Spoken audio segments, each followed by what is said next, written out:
Hi, everybody. This is Charlotte Buchanan Yale, and we're at Yale Annan Manor right now. And this is a call to action on the next leg of the James Yale Legacy Project.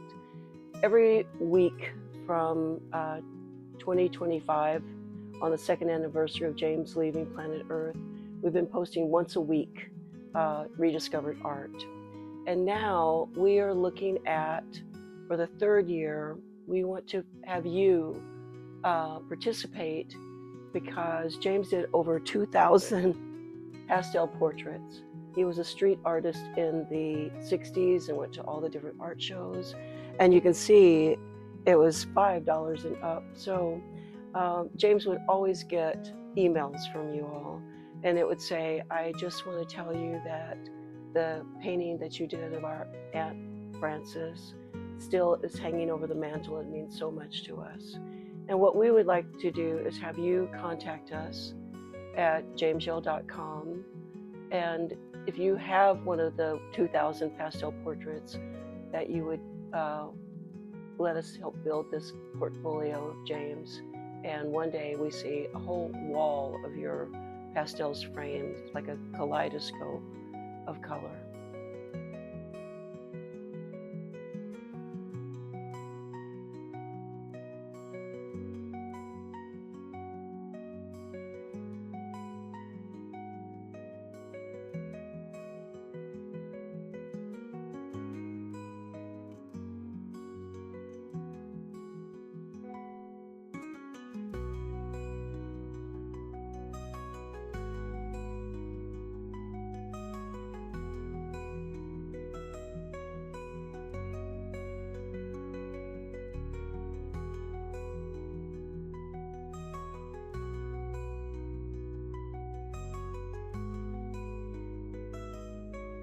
Action. So on this day of Mercury in retrograde, the first part of our interview disappeared. So, and it was so beautiful, but we are going to start over again and take two. We're at Sharon Simmons' house, and thank you so much. Oh, you're welcome. I just want to say that we're on the third phase of the James Yale Legacy Project. And one of the things that we were thinking about is this little sign that James had in the 60s and 70s. He did pastel portraits, and there's over 2,000. And I've been waiting like a little spider for the opening to start exploring this and seeing that invitation out to all of you. And then you called, Miss Sharon. Yes, I did. I saw popped up on my Facebook page, and it was a story about James Yale and anything about him. I wasn't aware of his passing when it happened, Right. but uh, I would pay attention to anything of his that I came upon, and so this just intrigued me, and I jumped on it. And as I just scrolled through all the information. There's so much, and uh, I wanted to see where it was going, what was happening. And at the bottom, you have a place where you can tell people, if you have any of James' work, please let me know.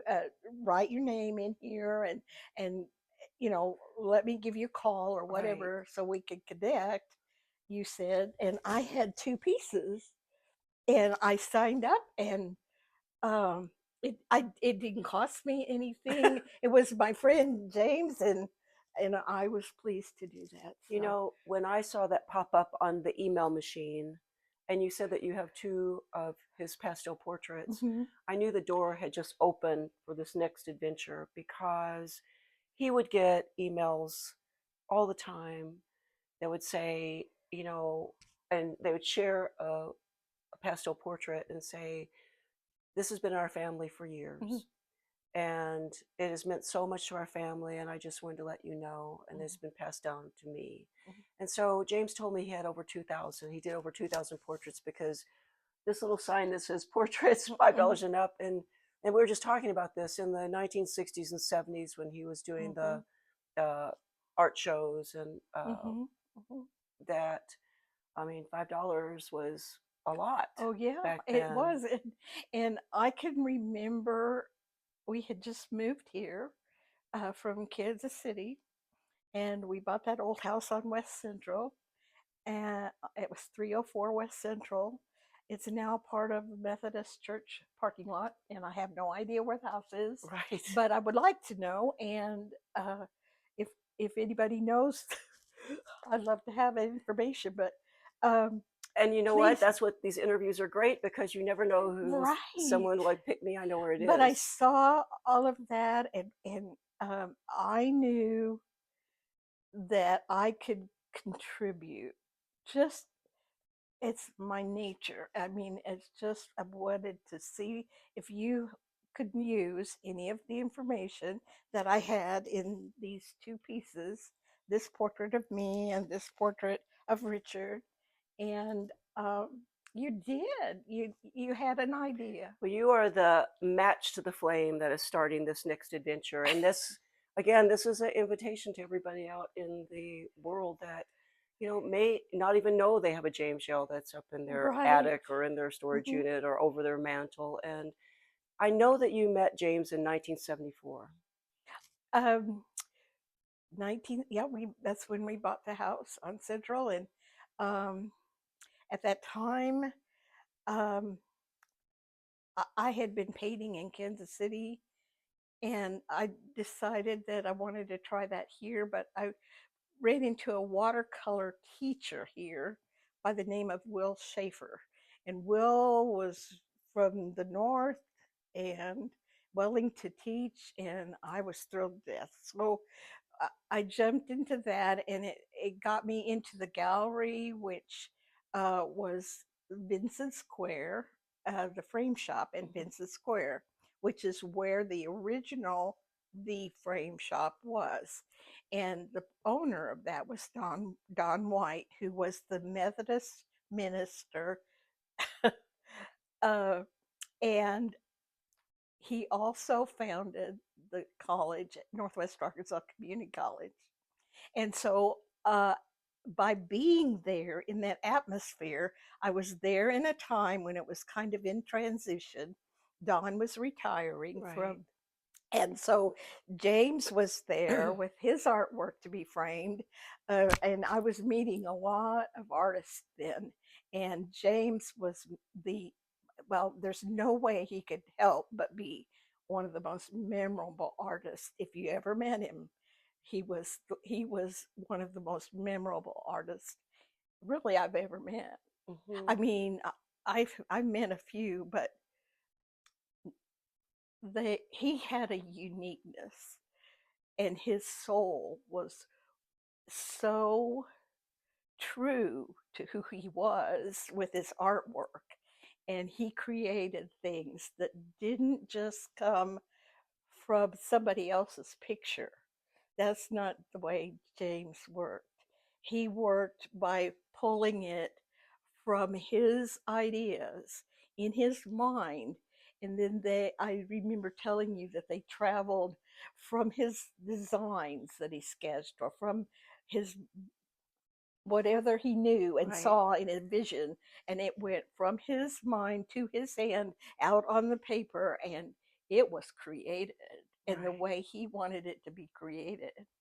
And it was fascinating just to know him, and how he thought. I mean, was a unique, different way than me.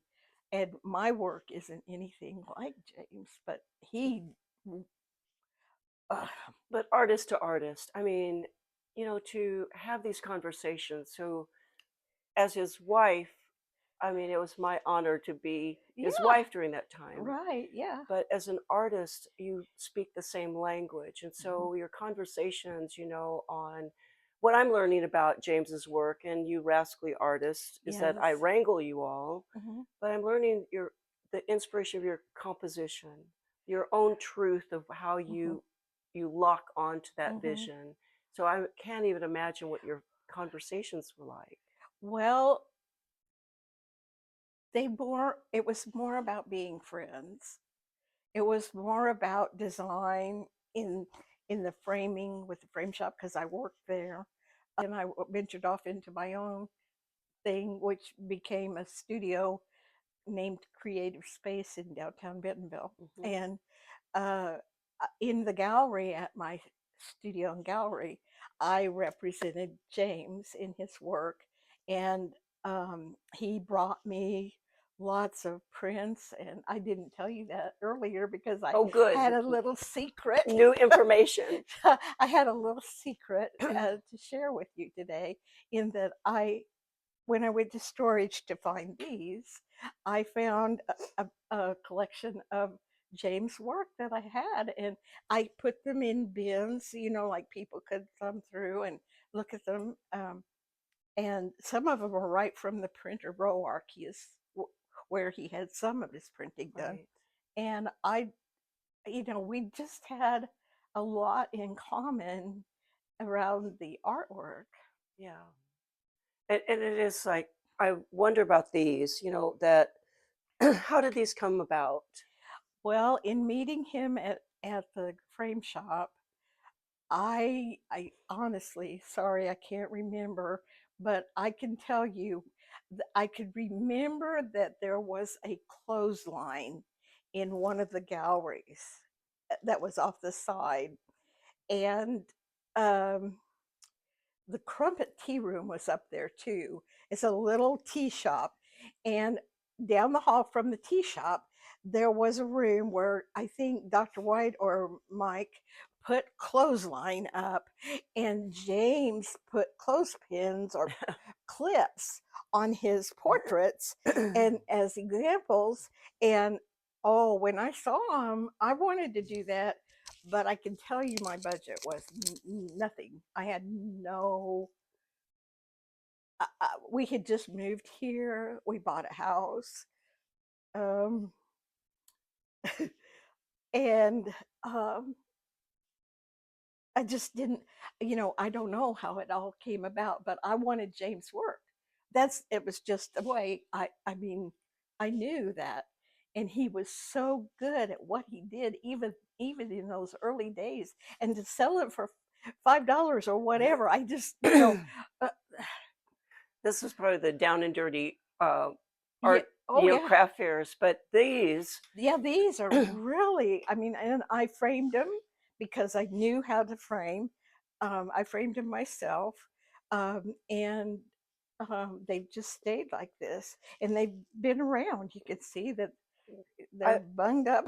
I wonder, one of my questions would be, is that when you look at them now, how do you feel about them? I mean, because I'm looking at them and they're so alive. Yeah, I have gone through all kinds of emotions in bringing these back to my house.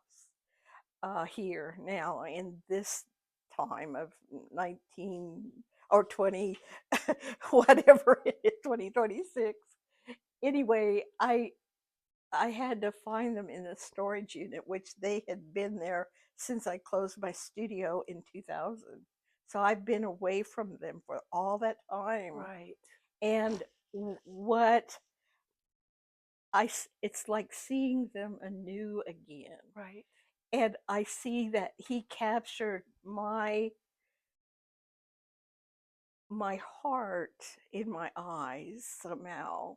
He captured the softness of my person. I mean, it's just, if you look at that and think about my children, that's me. It's just hard to see um, that he saw me that way, in a soft way, because James wasn't.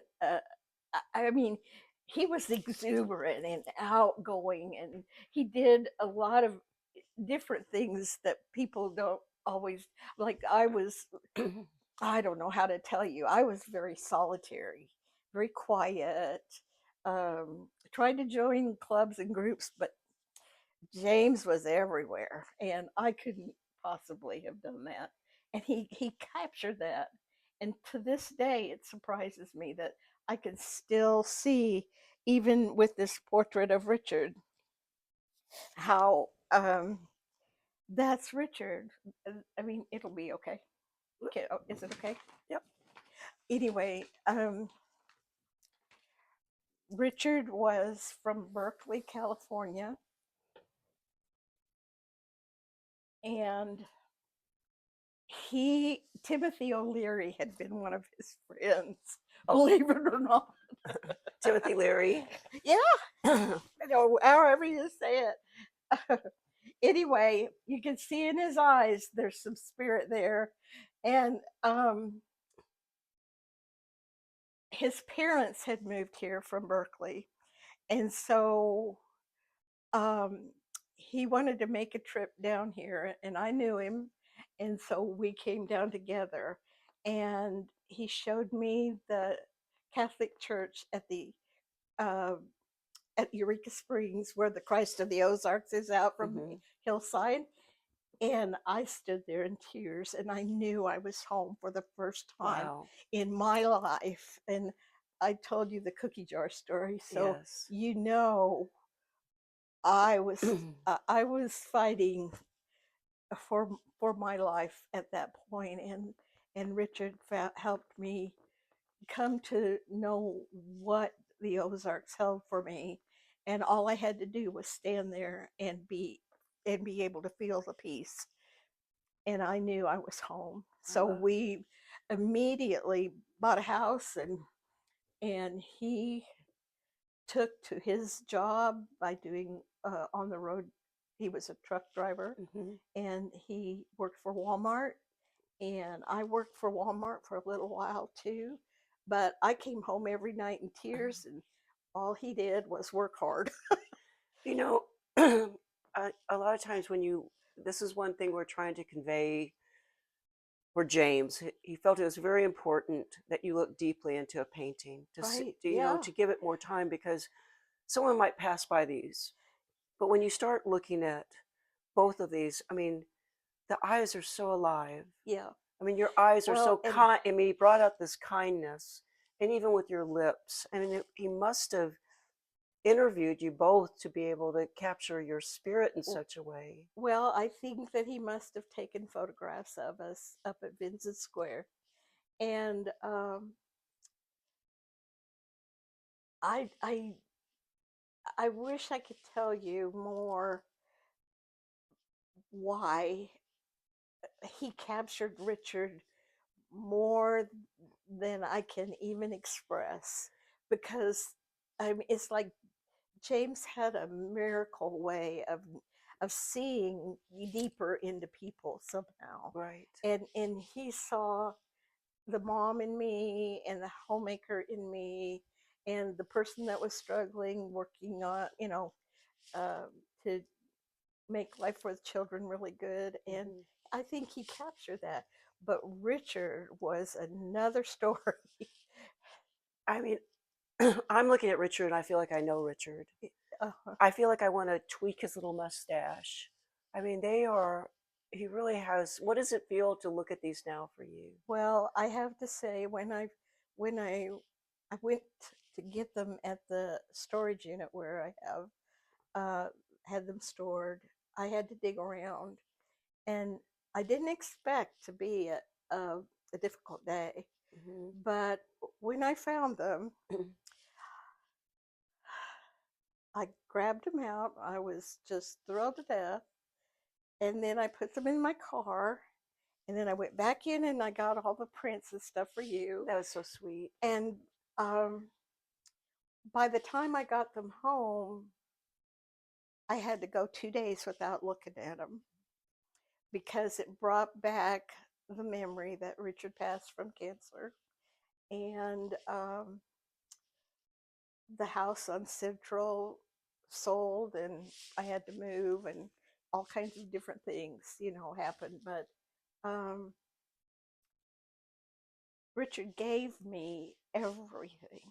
Everything I needed.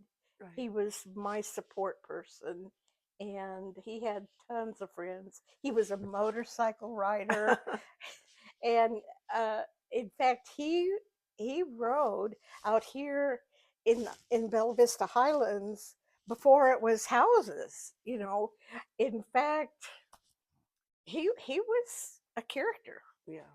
So, um, Melanie, I hope you'll get a really close photo of them because I'm not kidding you. I feel like Richard Those are is, his those are eyes. his eyes. Those are his eyes. And that's what I want to say about this adventure because, and I don't know how much we lost in the first interview, but about the the Bentonville uh, architectural rent, those are gone. Okay. One of the things is that back to this, there are over 2,000, and so we ask you that maybe know someone that has them, but it's not just the It's not just portraits; like it's the this. No. stories behind the portraits that means a lot to us, and because it means a lot to you, if you Yeah, have it them. does. One of the things that I was going to bring up was the ones that you knew James at the time when he was doing the architectural renderings for Helen Walton. Right. Yes. Oh. I was gonna bring up the Walton, Sam and Helen Walton Day, Yes. and he had done images of the train station where the Chamber of Commerce was. He had done all kinds of renderings, architectural renderings, and Hmm. I found some of those in my storage unit to give to you Thank you now. so much. And uh, what happened was uh, Walmart wanted James to do a tribute to Sam and Helen, to Sam and Helen, and they asked me to do it in the same way by doing the five and dime. And so we have two pieces here, I think, to share with you.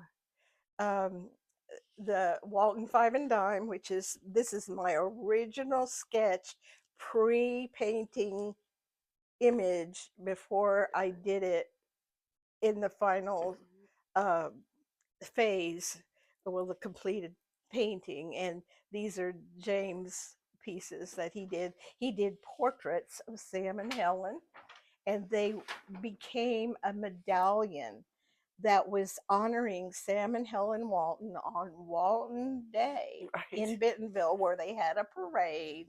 And it was just unbelievable. And to have a connection to that, I think somehow James might have had some way of sharing the good fortune of that opportunity with me. I love it that both of you are part of this whole, We had a creation. lot of similarities. We both had kids growing up, and I know that James was a family guy and loved his kids just like me. And most of the time, I was by myself because Richard was on the road, Right. and he did cross country, and so uh, I would go 7 weeks before I would see him sometimes. Right. And so anyway, we made it through, and it was a lovely house that we had on Central. You know, when I do this and I this circle of the legacy project just keeps expanding. Yes. And I just appreciate you so much because I know that you're going to be a great partner on this. Well, as I've shared it with some of my friends that I knew in the time when I had my studio, they have said, I know somebody who wanted a James Yale portrait that got it. And I know that this and that. And I can lead you to new new possibilities so that she can continue the legacy. And That's what makes my life every day, yeah, get up and go because if someone calls me like you did, I pick up the phone and call you right back. well, It's so it's not just building his catalog again. It is the stories behind the art and it's the stories behind the man. yes. And what's happening, I think, is that I am excited for you to bring James awareness back for people to see his pieces, like the Dr. Spock pieces. And I mean, these are amazing images that came from no one that other than James could have done it. One It's of the just things about magical. magical is the word. I mean, he's probably driving this bus with me, but Yeah. there's another story that I'll tell you later. Um, the Dr. Spock painting is one of his favorites, and for our generation, Dr. Benjamin Spock was the end all and be all on how to raise your children. I Right. mean, every parent had the The book, Dr. Spock baby book. baby book.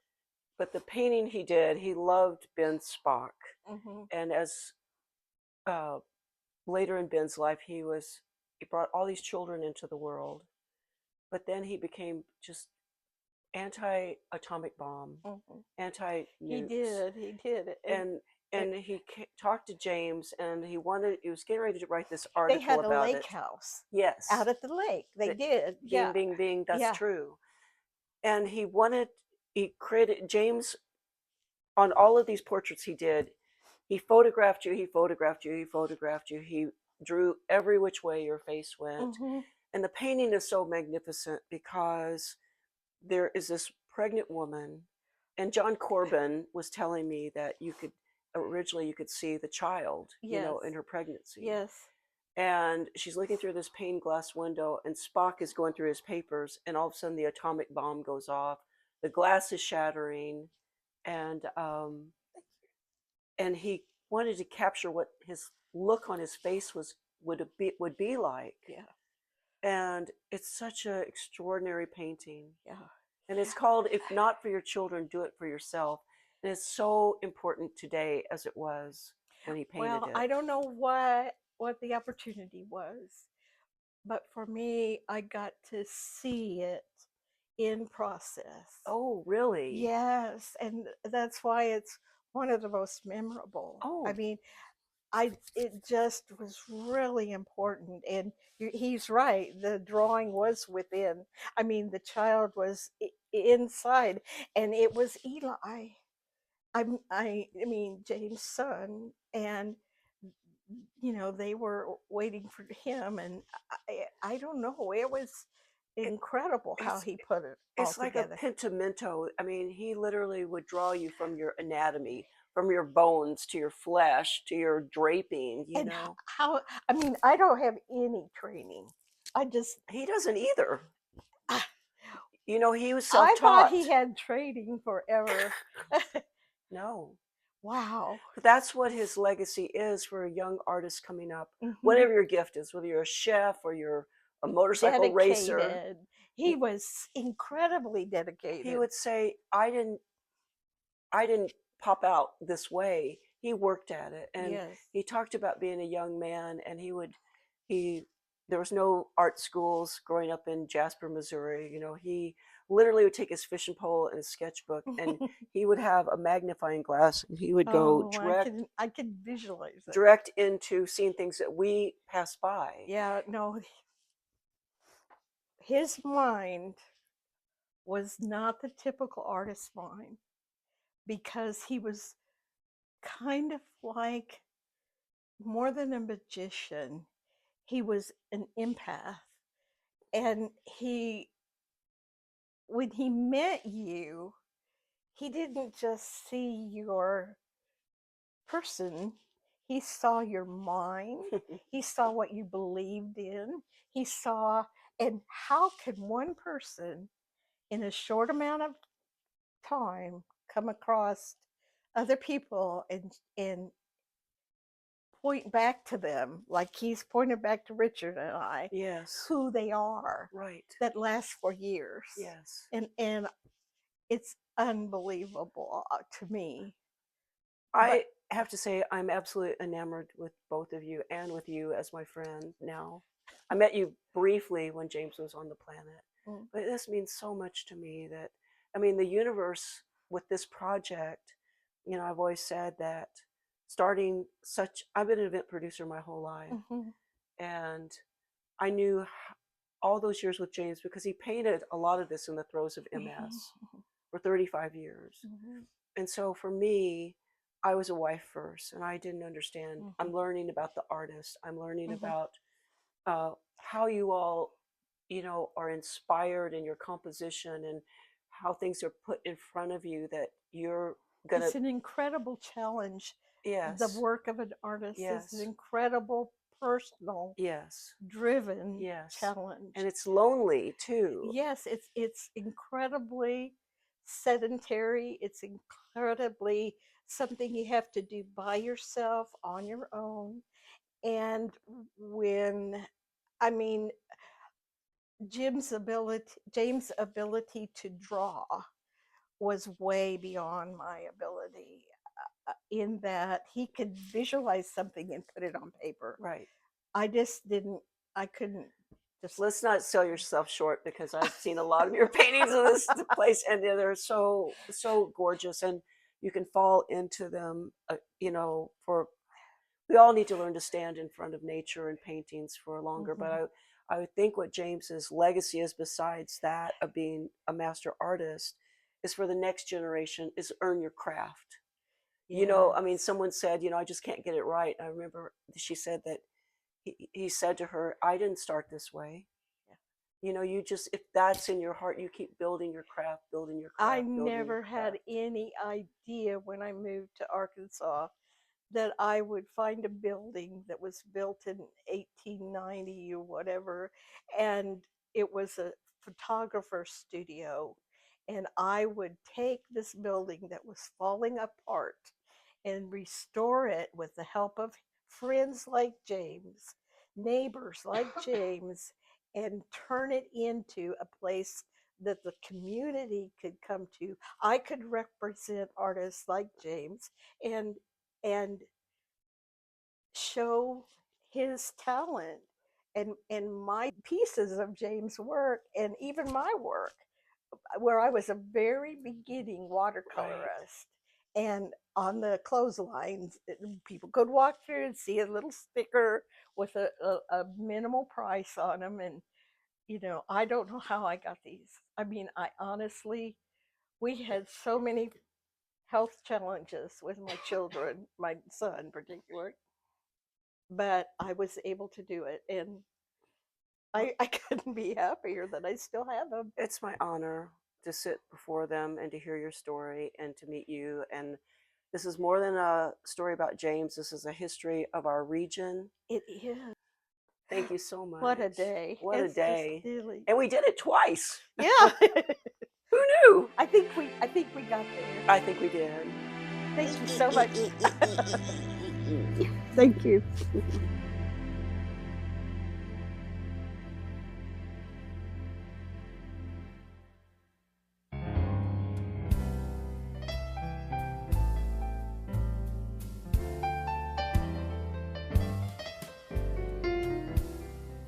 If I could paint for you a portrait of God's love, I'd paint a sky so blue around the widest star, and a rainbow to symbolize the start of a life so full of sunshine, to overcome the dark